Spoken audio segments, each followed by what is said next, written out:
तो in the last lecture, lecture number 4, we have studied the application of moving charge particles. Charge particle से related जो कुछ applications कुछ एक हो सकते थे, वो एप्लीकेशंस हमने लास्ट क्लास में देखे थे.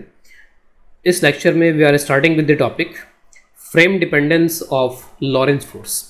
तो जो लॉरेंज फोर्स होता है, जिसको हम इससे जानते हैं कि this is net electromagnetic force, and this net electromagnetic force is given by the force due to electric field plus force due to magnetic field. तो force due to electric field is having formula QE और force due to magnetic field हो जाता है QV cross B. तो electric field magnetic field की वजह से लगने वाला ये जो नेट फोर्स है, उस नेट फोर्स को हम इलेक्ट्रोमैग्नेटिक फोर्स या फिर लॉरेंज फोर्स बोलते हैं. और इसकी खासियत यहाँ पर ये है, क्योंकि हम फ्रेम डिपेंडेंसी यहाँ पर देख रहे हैं, तो net electromagnetic force on A charged particle is same in all inertial frames of reference. तो मैं किसी भी इनर्शियल रेफरेंस फ्रेम में चला जाऊँ, जो नेट इलेक्ट्रोमैग्नेटिक फोर्स होगा किसी भी चार्ज पार्टिकल पे, वो हमेशा उतना ही रहेगा.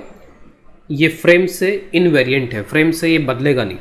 तो यहाँ पे ध्यान देने वाली बात है कि जो बात बोली जा रही है वो नेट इलेक्ट्रोमैग्नेटिक फोर्स के बारे में बोली जा रही है, इंडिविजुअली नहीं बोली जा रही है.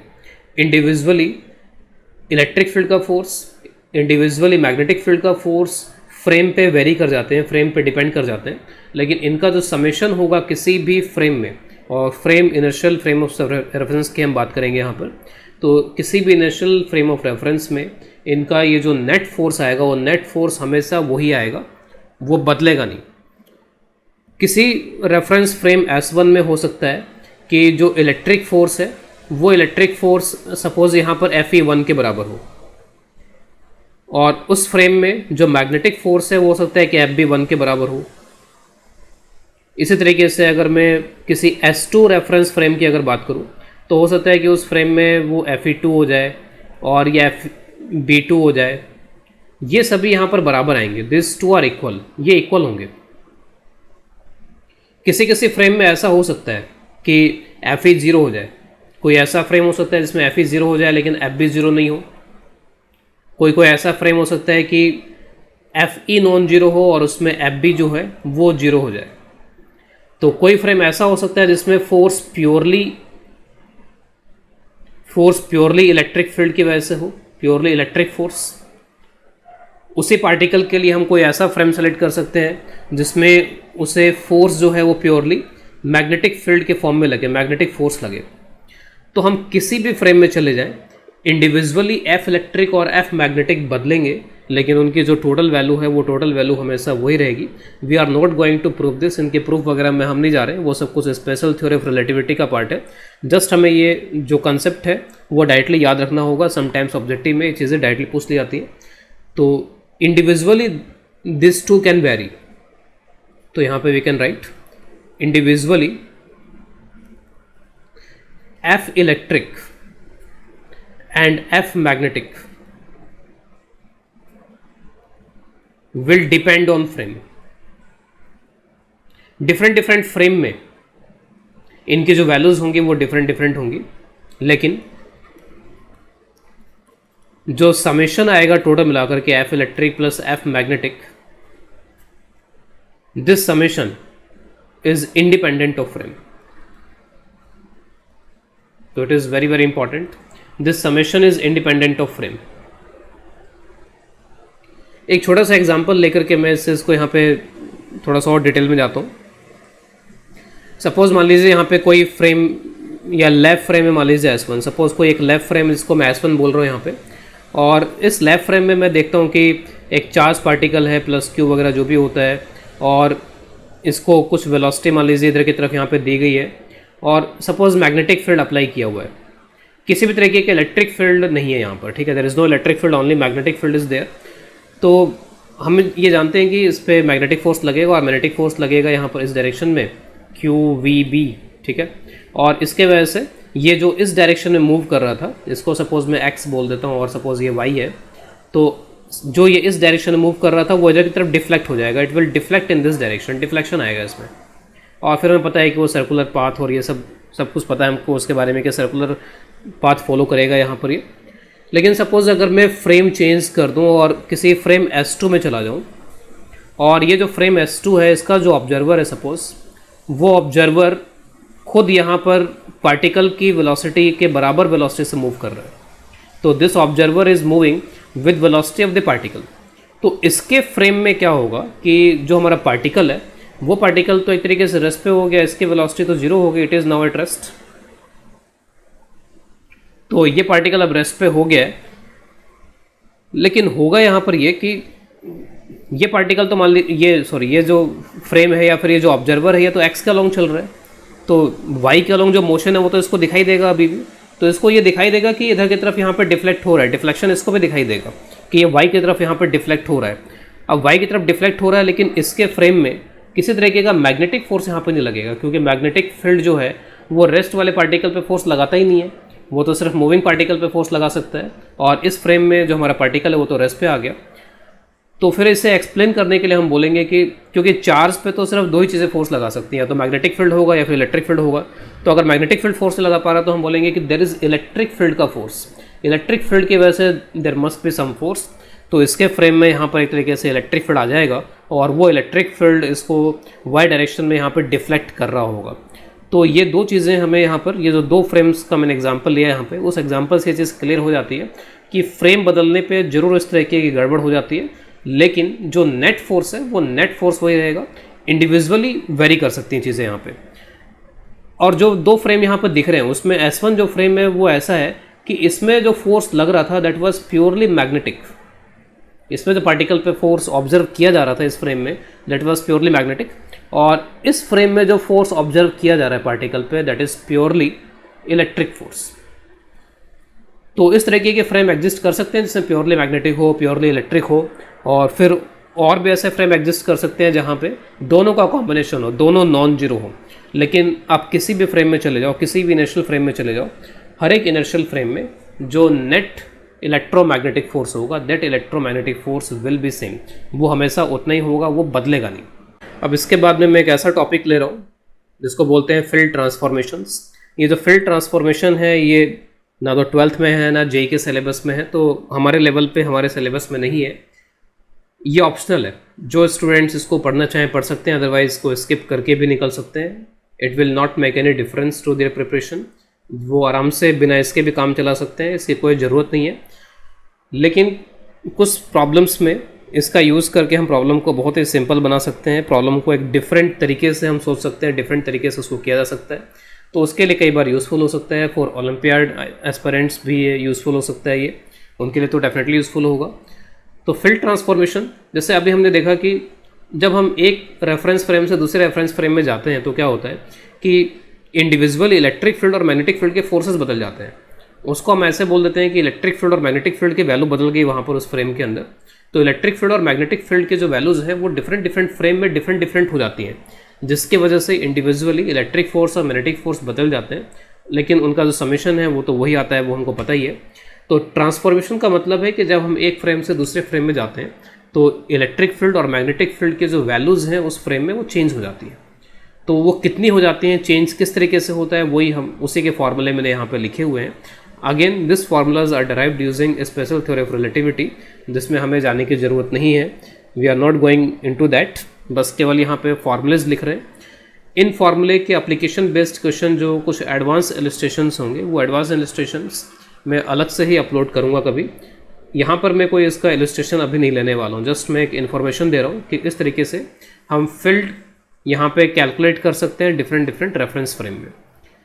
सपोज मैंने दो रेफरेंस फ्रेम लिए यहाँ पे, frame S and frame S prime, और फ्रेम S में यहाँ पर इलेक्ट्रिक फील्ड की वैल्यू सपोज E है, मैग्नेटिक फील्ड की वैल्यू सपोज B है यहाँ पर, और जो फ्रेम S प्राइम है यहाँ पर उसमें इलेक्ट्रिक फील्ड की वैल्यू जो है वो E प्राइम हो गई है, मैग्नेटिक फील्ड की जो वैल्यू है वो B प्राइम हो गई है, और जो हमारा फ्रेम S प्राइम है वो S के कंपैरिजन में, S के रेस्पेक्ट में एक कांस्टेंट वेलोसिटी V0 से मूव कर रहा है। तो V0 को मैंने यहाँ पे दिखाया हुआ है, कोई ज़रूरी नहीं कि इसी डायरेक्शन में हो, बस केवल इंडिकेटिव है।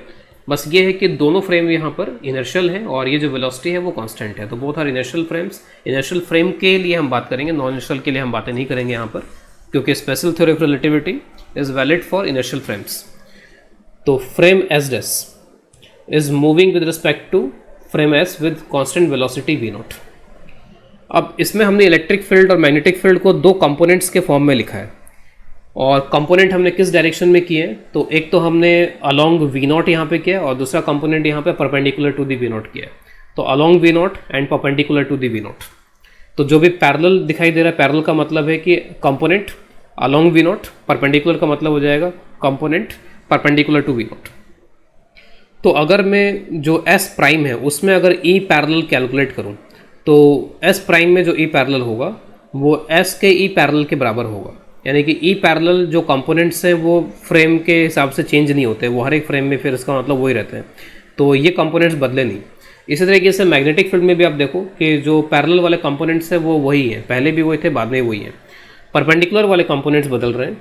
तो जो हमारा एस प्राइम है उसमें perpendicular component of electric field यहाँ पे इसके बराबर होगा, तो दिस इज़ ई परपेंडिकुलर। तो जो हमारा प्रीवियस फ्रेम था उसमें यहाँ पर कितना इलेक्ट्रिक फील्ड है, प्लस वी नॉट, पता ही कि यहाँ पे वी नॉट क्या है, तो V naught cross B divided by under root 1 minus V naught square by C square, by C is the speed of light. फिर इसी तरीके से बी परपेंडिकुलर अगर मुझे पता करना है नए फ्रेम में, तो बी परपेंडिकुलर इज, तो यहाँ पे जो ओरिजिनल फ्रेम था उसका B perpendicular minus V naught cross E divided by C square and whole divided by under root of 1 minus V naught square by C square. तो ये जनरल फार्मूलेज हो गए। लेकिन बहुत बार ऐसा होता है कि जो वेलोसिटी है फ्रेम्स की वो सी के कंपैरिजन में बहुत ही कम होती है। अगर वी नॉट जो है हमारा, वो वी नॉट अगर सी के कंपैरिजन में अगर बहुत ही कम हो, तो उस केस में हम थोड़े अप्रोक्सीमेशन यहाँ पे यूज़ कर सकते हैं। तो वी नॉट अगर सी के कंपैरिजन में बहुत कम है तो this ratio will be much less than 1, और ऊपर से स्क्वायरिंग और की हुई है, तो now we can neglect this. तो इसको अगर मैं नेगलेक्ट कर दूँ तो जो परपेंडिकुलर कंपोनेंट है वो सिंपली इतना हो जाएगा, नीचे वाली क्वांटिटी को हमने 1 के बराबर ऑलमोस्ट रख दिया यहाँ पे, ये V naught square by C square neglect हो गया। फिर उसके बाद में जो परपेंडिकुलर कंपोनेंट है मैग्नेटिक फील्ड में, तो उसमें भी हमने डिनोमिनेटर में इसको 1 के बराबर ही ऑलमोस्ट एज्यूम कर लिया, ये जो V naught square by C square इसको नेगलेक्ट कर दिया। अब यहाँ पर इस स्पेशल केस के लिए अगर मैं टोटल इलेक्ट्रिक फील्ड लिखूँ तो वो भी लिखना आसान लग रहा है यहाँ पर इसमें। तो टोटल इलेक्ट्रिक फील्ड के लिए आप यहाँ पे क्या करोगे, पैरेलल और परपेंडिकुलर वाले ऐड कर लो। तो पैरेलल तो यही है, परपेंडिकुलर ये वाला है। पैरेलल में तो कुछ आता नहीं है इसलिए मैंने उसको यहाँ पे अलग से लिखा नहीं है, क्योंकि उसमें सी वगैरह कोई टर्म नहीं आता है। तो पैरेलल में तो पैरेलल आ जाएगा और परपेंडिकुलर में यहाँ पर ये पूरा आ जाएगा। तो E parallel plus E perpendicular जो होगा वो ओरिजिनल जो ई था उसके बराबर हो जाएगा, plus V naught cross B. इसी तरीके से आप बी परपेंडिकुलर और बी पैरेलल जो है यहाँ पर उसको ऐड कर लो, तो एक तो कंप्लीट बी हो गया जो ओरिजिनल बी है, minus V naught cross E divide by C square. तो स्पेशल केस के लिए यहाँ पर इसको थोड़ा सा और इजीली यहाँ पे लिखा जा सकता है, थोड़ी सी कैलकुलेशन, थोड़ा एक्सप्रेशन जो है वो थोड़ा सा इजी बनाया जा सकता है यहाँ पर, अगर ये कंडीशंस हमको यहाँ पर इसमें पता है। तो फिलहाल अभी मैं इसका कोई इलस्ट्रेशन यहाँ पर नहीं ले रहा हूँ कि इसको किस तरीके से अप्लाई करना है, इसके मैं सेपरेट एडवांस इलस्ट्रेशंस लेके बाद में कभी अपलोड करूँगा। उसके बाद नेक्स्ट टॉपिक है force on A current carrying wire, और इसका पॉपुलर नाम एम्पियर फोर्स भी है। तो करंट कैरिंग वायर पे मैग्नेटिक फील्ड की वजह से क्या फोर्स लगता है वो हमें कैलकुलेट करना है। तो सपोज़ ये कोई वायर जिसमें लेट से कुछ करंट यहाँ पे फ्लो कर रहा है, और करंट फ्लो करने का मतलब है कि इसमें चार्जेस फ्लो कर रहे हैं यहाँ पे, और जब चार्जेस फ्लो करते हैं और चार्जेस मूव करते हैं यानी कि, तो उनको अगर आप मैग्नेटिक फील्ड में रखो तो मैग्नेटिक फील्ड की वजह से फोर्स लगेगा। और जो फोर्स लगेगा, जैसे मान लीजिए कि करंट अगर इस डायरेक्शन में चल रहा है तो इस डायरेक्शन में या इसके अपोजिट डायरेक्शन में आप नेगेटिव चार्ज का चलना मान सकते हो। तो जो भी चार्जेस पे फोर्स लगेगा मैग्नेटिक फील्ड की वजह से, तो वो वेलोसिटी के परपेंडिकुलर ही लगेगा, ट्रांसवर्स डायरेक्शन में लगेगा।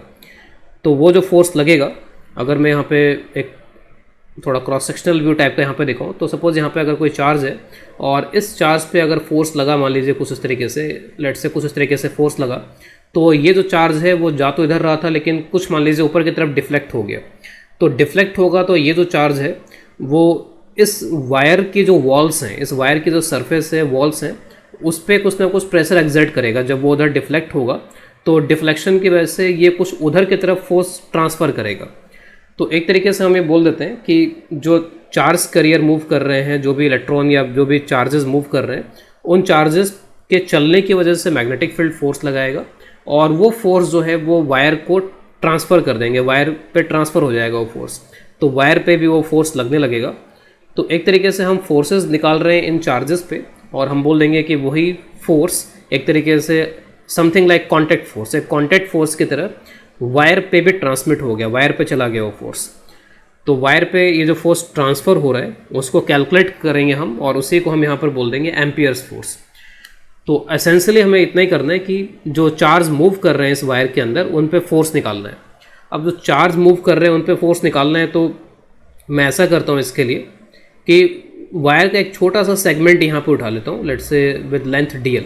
तो उसका एक छोटा सा सेगमेंट मैंने यहाँ पे लिया, और उस सेगमेंट को अब मैं यहाँ पर अलग से ड्रॉ कर लेता हूँ, थोड़ा इसको इस तरीके से बड़ा दिखाते हुए। तो कुछ इसको बड़ा दिखाते हुए यहाँ पर मैं इस तरीके से यहाँ पर ड्रॉ करने जा रहा हूँ।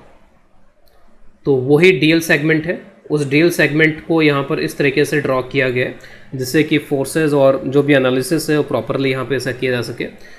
सपोज जो वायर है उसका जो क्रॉस सेक्शनल एरिया है, उस क्रॉस सेक्शनल एरिया को मैं यहाँ पर a के बराबर एज्यूम कर लेता हूँ। a is the cross sectional area of this wire. और क्योंकि करंट जो है वो इस डायरेक्शन में फ्लो कर रहा है, यहाँ पे current is flowing like this, तो चार्ज कैरियर मैं इलेक्ट्रॉन ही लेके चल देता हूँ। तो इलेक्ट्रॉन अगर मैं लेके चलता हूँ तो इलेक्ट्रॉन की जो ड्रिफ्ट वेलोसिटी होगी that will be opposite to this current. तो जो ड्रिफ्ट वेलोसिटी vd है that vd will be like this, vd इस तरीके के डायरेक्शन में होगा। ये तो मैंने एक ही इलेक्ट्रॉन यहाँ दिखाया इस तरीके के, तो पता नहीं कितने सारे इलेक्ट्रॉन होंगे यहाँ पर इस वॉल्यूम के अंदर। जो वॉल्यूम या जो पार्ट मैं यहाँ पर ले रहा हूँ इसके अंदर बहुत सारे इलेक्ट्रॉन्स होंगे। तो हमें एसेंशियली इस छोटे से लेंथ पे फोर्स निकालना है, dl लेंथ पे फोर्स निकालना है, स्मॉल एलिमेंट पे फोर्स निकालना है। और ये फोर्स मैं निकालूंगा जो चार्ज पार्टिकल्स मूव कर रहे हैं, इलेक्ट्रॉन्स मूव कर रहे हैं उन पे। तो let us right the expression for the force. तो फोर्स का एक्सप्रेशन df, छोटे एलिमेंट के लिए मैंने df अज्यूम कर लिया यहाँ पे। अब फोर्स लिखा कैसे जाता है, तो क्यू वी क्रॉस बी। तो क्यू वी क्रॉस बी से लिखेंगे। अब चार्ज यहाँ पर क्या होगा, तो चार्ज विल बी, चार्ज की जगह पे मैं यहाँ पर लिखने वाला हूँ। तो एक तो स्मॉल n मैं यहाँ पे ले रहा हूँ। स्मॉल n यहाँ पे क्या है, small n is number of free electrons, या इन जनरल आप बोल सकते हो चार्ज कैरियर्स। चार्ज कैरियर्स का मतलब जिसके वजह से करंट फ्लो कर रहा है। तो नंबर ऑफ फ्री इलेक्ट्रॉन्स या फिर charge carriers per unit volume. ठीक है, करंट इलेक्ट्रिसिटी में भी आता है ये n, स्मॉल n। और स्मॉल n को अगर मैं वॉल्यूम से मल्टीप्लाई कर दूं तो ये हो जाएगा total number of charge carriers. और ये तो चार्ज कैरियर्स हुआ, उनका नंबर हुआ। हर एक पे चार्ज कितना है, -e। मैं माइनस लेके चल रहा हूँ इलेक्ट्रॉन की वजह से। तो ये तो हो गया टोटल चार्ज, क्योंकि हमें पता है कि इलेक्ट्रॉन पे नेगेटिव चार्ज होता है तो फोर्स उल्टा हो जाएगा फिर उस पर, तो इसलिए उस माइनस को लेके चलना ज़रूरी है। फिर सभी की जो वेलोसिटी है उस वेलोसिटी को यहाँ पर हम अज्यूम करते हैं vd के बराबर। तो vd क्रॉस b। b का मुझे पता नहीं है कि b यूनिफॉर्म है, नॉन यूनिफॉर्म है, किस डायरेक्शन में है। हम एक जनरल एक्सप्रेशन निकाल रहे हैं, इसलिए मैंने b का कोई डायरेक्शन दिखाया भी नहीं है कहीं पर भी। ठीक है, तो ये फोर्स तो वैसे हमने यहाँ पे लिख दिया एक तरीके से, लेकिन वो फोर्स हमने ड्रिफ्ट वेलोसिटी हो गया और इनके टर्म्स में लिखा है। जनरली हम फोर्स को लाना चाहते हैं यहाँ पे करंट वगैरह के टर्म्स में। तो we want force in terms of current. Current हो गया, मैग्नेटिक फील्ड हो गया, कुछ इनके टर्म्स में यहाँ पर हम फोर्सेस को लाना चाहते हैं। तो इनके टर्म्स में लाने के लिए हमें थोड़ा यहाँ पर और एक्सप्रेशंस को मैनिपुलेट करना पड़ेगा आगे यहाँ पे। तो किस तरीके से हम यहाँ पर एक्सप्रेशंस को मैनिपुलेट कर रहे हैं वो देखते हैं यहाँ पर इसमें। तो सबसे पहले मैं क्या करता हूँ, करंट का एक्सप्रेशन यहाँ पे तैयार करता हूँ। तो करंट का एक्सप्रेशन आपको पता है कि करंट को आप यहाँ पे लिख सकते हो NEA/VD। तो VD को मैं क्या करता हूँ, यहाँ से फ्री करा देता हूँ। VD का जो मैग्नीट्यूड उसको मैं यहाँ से फ्री करा देता हूँ। तो यहाँ पर फिर यहाँ पर ये हो जाएगा NEA, और VD को मैंने यहाँ से फ्री करा दिया, VD को यहाँ से हटा दिया। उसके जगह पे हम कुछ अरेंजमेंट करेंगे अभी VD को हटाने के बाद में। तो किसी वेक्टर को आप लिखते हो मैग्नीट्यूड इनटू डायरेक्शन, डायरेक्शन को आप कैप से लिखते हो। तो एक माइनस को मैंने यहाँ पे साथ लिया और यहाँ पे VD कैप। बस हम केवल रीअरेंजमेंट कर रहे हैं, बाकी कुछ नहीं है इसके अंदर। तो we are just rearranging the terms. ये जो NEA/VD है और फेवरेट टर्म्स, तो ये हो जाएगा करंट। अब यहाँ पे मैं ऐसा करता हूँ कि जो DL वेक्टर है, DL को इसके अंदर यहाँ पे ले जाता हूँ। VD कैप चल रहा था यहाँ पर इसमें क्रॉस B। अब हम VD वगैरह को भी यहाँ से हटाना चाहते हैं, तो उसके लिए हम यहाँ पे क्या करेंगे, एक वेक्टर डिफाइन कर देंगे। तो कुछ इस तरीके का एक वेक्टर यहाँ पर डिफाइन कर देते हैं। डिफाइन अब वेक्टर DL, एक DL वेक्टर हमने डिफाइन कर दिया। जैसे यहाँ पे लेंथ हमको पता ही है, और इस पर मैंने वेक्टर लगा दिया, तो एक डीएल वेक्टर मैंने डिफाइन कर दिया। लेकिन मुझे मैग्नीट्यूड तो डीएल पता है, लेकिन डायरेक्शन उसका मैं क्या लूँगा यहाँ पे, अलोंग करंट। तो करंट के डायरेक्शन में एक मैंने ये डीएल वेक्टर यहाँ पे डिफाइन कर दिया। और आप देखो जो करंट का डायरेक्शन है और जो वीडी का डायरेक्शन है वो जस्ट अपोजिट है। तो इस डायरेक्शन में, इसी डायरेक्शन में मैंने यहाँ पे डीएल डिफाइन कर दिया है। तो DL is defined in this direction. अब यहाँ पर इस पर एक वेक्टर भी लगा लेते हैं। तो डीएल इस डायरेक्शन में है। तो ये जो माइनस वीडी कैप है, ये जो माइनस वीडी कैप है यहाँ पे, तो वीडी के आगे माइनस लगने का मतलब है कि वीडी का अपोजिट डायरेक्शन, और जो वीडी का अपोजिट डायरेक्शन है वही डीएल का डायरेक्शन है। This is basically DL cap. DL cap यहाँ पे क्या हो जाएगा, डीएल वेक्टर। तो finally we are successful in calculating force in terms of current, और जो भी हमने छोटा सेगमेंट लिया उसके लेंथ वेक्टर के फॉर्म में, और क्रॉस बी। तो this is very important, going to be very important formula further. बहुत सारा इसका यूज़ हम आगे यहाँ पे करने वाले हैं, तो इसको हम डेफिनेटली याद रखेंगे यहाँ पे। और ये भी याद रखेंगे कि ये जो फार्मूला हमने डराइव किया है ये एक छोटे एलिमेंट के लिए ड्रॉ किया है, इसको आप यहाँ डराइव किया है। तो यहाँ पर आप इसको ऐसे भी लिख सकते हो, you can also right it like this, I DL, इसको आप साथ में रख लो, क्रॉस बी। और ये जो आइडियल है this is called upon as current element. एक हमने एलिमेंट लिया जिसमें करंट फ्लो हो रहा है, तो एक करंट एलिमेंट है, उस करंट एलिमेंट पे मैग्नेटिक फील्ड की वजह से फोर्स लग रहा है। तो कंबाइंडली हम यहाँ पर आइडियल को बोल देते हैं this is a current element. तो छोटे से एलिमेंट पे अगर हमें फोर्स निकालना है तो उसके लिए हम इस फॉर्मूले को यूज़ कर सकते हैं। और इसमें डायरेक्शन देखने के लिए अगेन वही क्रॉस प्रोडक्ट आ रहा है। तो क्रॉस प्रोडक्ट जो भी आ रहा है उसके लिए आपको डीएल और बी का क्रॉस लेना पड़ेगा। डीएल का डायरेक्शन क्या होगा, जो भी उस सेगमेंट में करंट का डायरेक्शन होगा, क्योंकि हमने डिफाइन कैसे किया यहाँ पे DL is along the current, current के डायरेक्शन में इसको डिफाइन किया गया है। तो ये जो फोर्स का फॉर्मेट हमने फाइनली कैलकुलेट किया है, इसको आपको याद रखना होगा। तो वैसे तो जनरली हम ज़्यादातर इसी फॉर्मेट में इसको यूज़ करेंगे, इसको एक डिफरेंट फॉर्मेट में भी कन्वर्ट किया जा सकता है। कैसे करेंगे उसको भी देख लेते हैं। Sometimes you can see this format in इरोडो। तो इस डी एफ की जगह पे, सॉरी इस आई की जगह पे मैं जे यहाँ पे रख रहा हूँ। तो जे और ए को मल्टीप्लाई कर दिया तो ये हो गया यहाँ पे करंट। तो J is current density, A is area. D l को एक बार आप वापस से यहाँ से हटा लो। ये जो डी एल अलग होकर के आएगा तो A into d l, area into length, यहाँ हो जाएगा वॉल्यूम। तो जे और वॉल्यूम को मैं डी वी से रिप्रेजेंट कर रहा हूँ। तो डी एल कैप, अब देखिए जे एक वेक्टर क्वांटिटी होती है, तो इसको मैं बड़े आसानी से यहाँ पर इसके साथ क्लब कर सकता हूँ। जो डीएल कैप है बेसिकली डीएल का जो डायरेक्शन है वही डायरेक्शन एक तरीके से करंट डेंसिटी का भी होगा, क्योंकि डीएल मैंने किधर लिया, करंट के डायरेक्शन में। करंट डेंसिटी भी किधर होता है, करंट के डायरेक्शन में। अनफॉर्चुनेटली बस करंट ही वेक्टर नहीं है, बाकी ये सब उस करंट के जगह पर हम इनको पुट करने की कोशिश कर रहे हैं बस केवल, कि करंट वेक्टर नहीं है तो करंट पे वेक्टर का साइन नहीं लगा सकते, तो उसके जगह पे हमें ये सब्स्टिट्यूशन ढूंढने पड़ रहे हैं कि हम वेक्टर किसको यहाँ पर रखें। तो जे डी एल कैप बिल्कुल जे वेक्टर के बराबर हो जाएगा, तो जे क्रॉस पी। तो एक तरीके से ये वॉल्यूम के फॉर्म में आ गया कि किसी स्मॉल वॉल्यूम पे अगर मुझे ये एम्पियर फोर्स निकालना है मैग्नेटिक फील्ड की वजह से, तो that will be equal to D V और जे क्रॉस बी। तो ये फॉर्मेट भी है, लेकिन जनरली जो फेमस है, famous form is this, D F is equal to I D L cross B. तो अभी जो हमने फार्मूला जो निकाला है एम्पियर फोर्स का, वो एक बहुत ही जनरल फार्मूला है और छोटे छोटे लेंथ पे आप उसको अप्लाई कर सकते हो। मैग्नेटिक फील्ड चाहे कैसा भी हो, कुछ भी हो, आप छोटे छोटे लेंथ पे फार्मूला अप्लाई कर लो और छोटे छोटे लेंथ पे फोर्स निकाल करके आप उसको इंटीग्रेट करके ऐड करोगे तो आपको नेट फोर्स मिल जाएगा।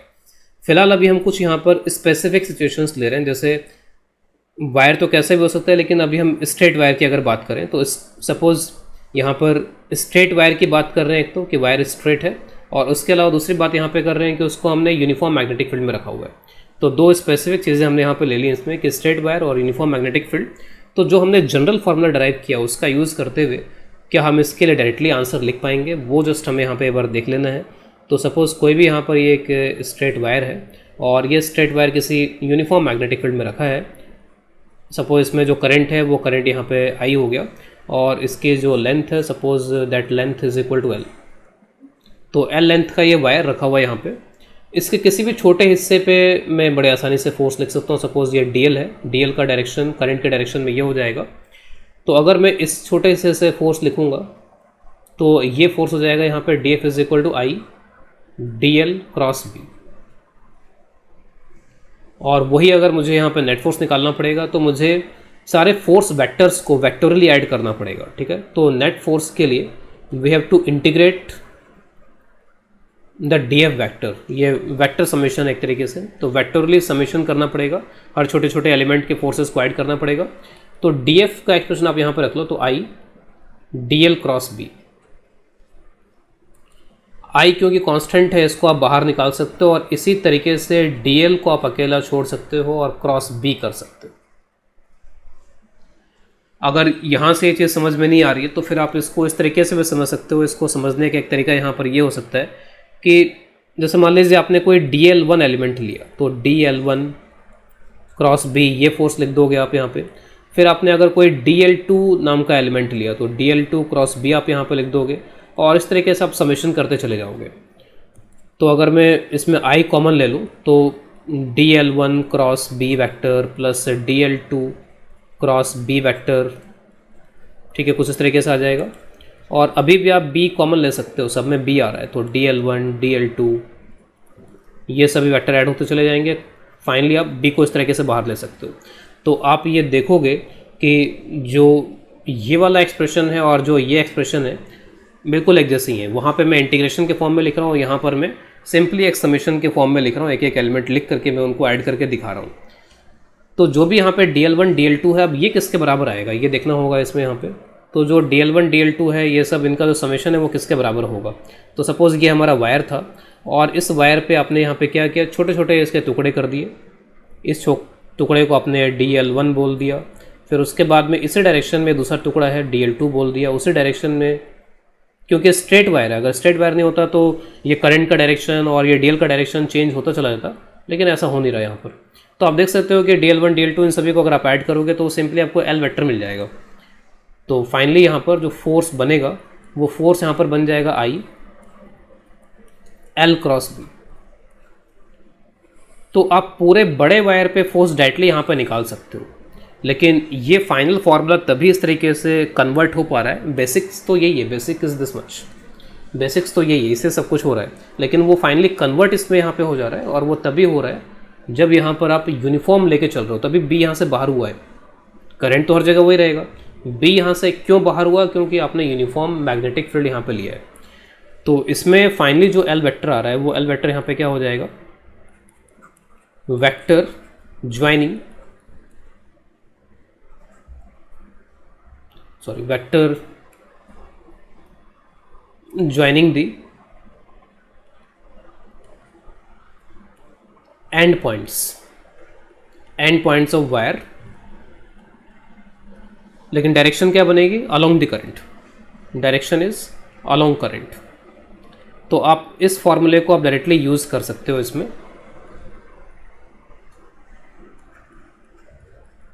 आपको बार बार इंटीग्रेशन करने की यहाँ जरूरत नहीं पड़ेगी, और डायरेक्शन वगैरह भी बहुत आसानी से आप देख सकते हो। जैसे एक सिंपल सा केस अगर मैं यहाँ पे लूँ कि अगर कोई इस तरीके का वायर है, सपोज करंट ऐसे फ्लो कर रहा है यहाँ पे, मैग्नेटिक फील्ड सपोज यहाँ पे प्लेन के परपेंडिकुलर इनवर्ड्स है, तो बस आप यहाँ पर यही आपके एल वेक्टर का डायरेक्शन हो जाएगा इसमें। तो एल क्रॉस बी करो, तो बी आपका प्लेन के परपेंडिकुलर इनवर्ड इस तरीके से, अगर मान लीजिए बी है तो एल क्रॉस बी आप करोगे तो आपको ऐसे घुमाना पड़ेगा, राइट हैंड थंब रूल का यूज़ करते हुए फिंगर्स को ऐसे कर्ल करना पड़ेगा। तो आप देखोगे जो फोर्स का डायरेक्शन आएगा, फोर्स का डायरेक्शन कुछ यहाँ पर इस तरीके से आ जाएगा, जो एम्पियर फोर्स इस पर लग रहा है उसका डायरेक्शन ये हो जाएगा। तो force will B vertically up, इस तरीके से यहाँ पर ये मैग्नेटिक फोर्स इस पर लगेगा। इसके बाद में अगला केस मैं यहाँ पे ले रहा हूँ, force on A curved wire. Straight wire का हमने देख लिया, कर्व्ड वायर, और वो भी किस तरीके के फील्ड में, यहाँ पर यूनिफॉर्म फील्ड में। तो यूनिफॉर्म मैग्नेटिक फील्ड में अगर कर्व्ड वायर रखा हो तो उस पर फोर्स किस तरीके से हमें निकालना है। सपोज कोई भी यहाँ पर ये कर्व्ड वायर इस तरीके से रखा हुआ है, तो suppose this is any arbitrary shaped curved wire जिसमें करंट लेट से कुछ इस तरीके से फ्लो कर रहा है, तो current is flowing like this. अब ये जो कर्व्ड वायर है इसको यूनिफॉर्म मैग्नेटिक फील्ड में हमने रखा है। अगेन इसके हम छोटे छोटे टुकड़े करेंगे, उन छोटे छोटे टुकड़े पे फोर्स देखेंगे। सपोज इस तरह के छोटे छोटे टुकड़े हमने करने शुरू किए, इसमें डीएल वेक्टर ले लिया, तो जो इस छोटे टुकड़े फोर्स लगेगा DF, this DF will be simply I DL cross B. और अगर आपको नेट फोर्स निकालना है तो फिर वही काम करना पड़ेगा, integration of I D L cross B, I constant है और बी भी हर जगह पे वही है, तो पिछले बार की तरह आप इसको इस फॉर्मेट में लिख सकते हो, आई डी एल का समेशन क्रॉस बी। ठीक है, बिल्कुल वैसे जैसे हमने पिछले बार का यहाँ पर देखा हुआ है। अब यहाँ पर ये जो डी एल का समेशन है, ये डी एल का समेशन किसके बराबर होगा, तो उसको समझने के लिए मैं एक और डायग्राम यहाँ बना रहा हूँ। ठीक है, सपोज ये वायर था हमारे यहाँ पे, और इसमें मैं एक एक करके यहाँ पे ये जो डी एल वेक्टर है उनको लेते जा रहा हूँ। सपोज यहाँ पर यहाँ पर ये डी एल वेक्टर हो गया इतना छोटा, फिर उसके बाद में ये डी एल वेक्टर हो गया, फिर एक वेक्टर ये हो गया, फिर एक वेक्टर ये हो गया, फिर अगला वेक्टर, फिर अगला वेक्टर, इस तरीके से डी एल वेक्टर मेरे को मिलते जा रहे हैं और इन सभी का डायरेक्शन ये बनता चला जा रहा है। तो इस तरीके के infinite number of D L vectors हमारे पास में आ गए। अब इन सभी वेक्टर का मुझे समेशन करना है, तो हमें बहुत आसानी से इसका पता चल जाना चाहिए कि क्या आने वाला है। जैसे आपने पॉलीगन लॉ अगर पढ़ा हो, तो पॉलीगन लॉ में क्या करते हैं, हम एक के बाद एक वेक्टर ऐड करते चले जाते हैं। एक वेक्टर है, फिर अगला वेक्टर मिल गया मान लीजिए, फिर ये वेक्टर मिल गया, ये हो गया वेक्टर, ये हो गया वेक्टर। तो एक के बाद एक एरो अगर मैं इस तरीके से कनेक्ट करता चला जाऊँ, तो ये इनिशियल पॉइंट हो गया और ये फाइनल पॉइंट हो गया, और सीधा आप इसको मिला देते हो तो यही क्या हो गया, रिजल्टेंट हो गया। तो यहाँ पर भी कुछ स्थिति उसी तरीके की बनेगी। अगर आप यहाँ पर इन सभी को मिला दो, तो मिलाने के बाद में स्थिति कुछ उसी तरीके की बन रही है। डायरेक्टली आप बस केवल क्या करो, इसको ज्वाइन कर दो, ये स्टार्टिंग पॉइंट और ये एंड पॉइंट को आप ज्वाइन कर दो, और यही इनका फिर रिजल्टेंट हो जाएगा। This is the initial point and this is final point. तो इन सभी बहुत सारे जो डिफरेंट डायरेक्शंस के जो वेक्टर्स हैं, इनका समेशन सिंपली इसी के बराबर हो जाएगा। तो इसको जो हमारा मेन डायग्राम इसमें यहाँ पे दिखा देते हैं। Let us represent it with red straight line. तो यहाँ पर इसका जो समेशन आएगा, वो समेशन यहाँ पर कुछ इसके बराबर हो जाएगा। This F is equal to simply I L cross B. लेकिन बस ये जो एल वेक्टर है, इसका मतलब हमें समझना पड़ेगा। एल वेक्टर यहाँ पे ये वाला वेक्टर है। अब स्ट्रेट वायर था तो उसमें हमने उसके एंड पॉइंट्स कनेक्ट कर दिए थे। यहाँ पर भी हम क्या कर सकते हैं, या तो आप यहाँ पर हर एक छोटे छोटे एलिमेंट पे फोर्स को विजुलाइज करो, एनालाइज करो और उसको इंटीग्रेट करके यहाँ पर आप नेट फोर्स निकाल लो, या फिर आप यहाँ पर ये करो कि ये जो पूरा यहाँ पर है, इस पूरे को आप यहाँ पर बदल दो। इसमें ये जो पूरा यहाँ पर इस तरीके का वायर है, इस वायर के सपोज ये एंड पॉइंट्स है, let's say P and Q. तो आप क्या करो कि पी और क्यू को ज्वाइन कर लो, और ज्वाइन करने वाला ये जो वायर है, इस वायर से आप रिप्लेस कर दो इसको। यानी कि एक तरीके से या तो आप इस पे फोर्स निकाल लो या फिर इस पे फोर्स निकाल लो। एक तरीके से बात बराबर आ रही है, क्योंकि अल्टीमेटली मैथमेटिकली हमको वो एल वेक्टर मिल रहा है यहाँ पे। तो एल वेक्टर का यहाँ पर भी वही मतलब है वैसे तो, लेकिन एक तरीके से आप फोर्स जो है वो इस स्ट्रेट वायर पे कैलकुलेट कर रहे हो, और जो इस स्ट्रेट वायर पे फोर्स आ रहा है वही इस पी क्यू पे भी फोर्स आ रहा है, या फिर जो पी क्यू फोर्स आ रहा है वही स्ट्रेट वायर पे फोर्स आ रहा है। फिजिकली तो फोर्स लग रहा है पी क्यू पे, लेकिन उसको कैलकुलेट करने के लिए you can replace this P Q with this straight wire. तो L is vector joining the end points, vector joining the end points along current, current के डायरेक्शन में होना चाहिए, तभी जाकर के हो पाएगा यहाँ पर ये। तो फाइनली हम क्या कर रहे हैं, you can replace the curved wire. लेकिन ये सब कुछ कब पॉसिबल है, तो this is very important, uniform magnetic field होना चाहिए। तो you can replace the curved wire by straight wire.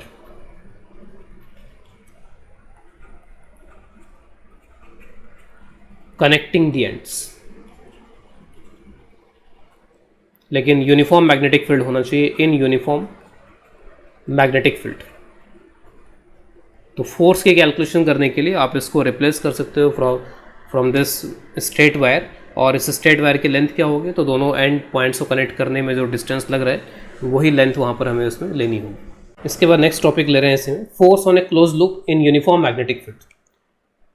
तो पहले हमने स्ट्रेट वायर देख लिया, फिर उसके बाद में कर्व्ड वायर देख लिया, और curved wire ultimately straight wire में ही रिप्लेस हो जाता है। तो अगेन पहले जैसा ही हो गया उसके लिए भी, लेकिन ये सब कुछ यूनिफॉर्म मैग्नेटिक फील्ड में है। और यूनिफॉर्म मैग्नेटिक फील्ड का ही एक और यहाँ पर मैं सिचुएशन ले रहा हूँ जिसमें क्लोज लूप होंगे। तो सपोज कोई भी एक आर्बिट्री शेप का यहाँ पर ये क्लोज लूप है। क्लोज लूप का मतलब है कि जो करंट है पूरे में घूम जाना चाहिए, करंट जो है इस तरीके से पूरे में घूमता चला जा रहा है। तो this is a close loop जिसमें आई करंट फ्लो कर रहा है। इसको अगर हमने यूनिफॉर्म मैग्नेटिक फील्ड में रख दिया तो कितना फोर्स यहाँ पे लगेगा, तो फोर्स कितना लगेगा उसको देखने के लिए आप यहाँ पे क्या कर सकते हो, इसको आप यहाँ पर डिवाइड कर लो। सपोज़ एक पॉइंट मैंने यहाँ पे ले लिया और दूसरा पॉइंट कहीं यहाँ पे ये ले लिया, और मैं ऐसा करता हूँ कि इसको दो कर्व्ड वायर में यहाँ पर रिप्लेस कर देता हूँ, 2 कर्व्ड वायर इसमें बना देता हूँ। तो इसके 2 कर्व्ड वायर मैंने यहाँ पर बना दिया इसमें।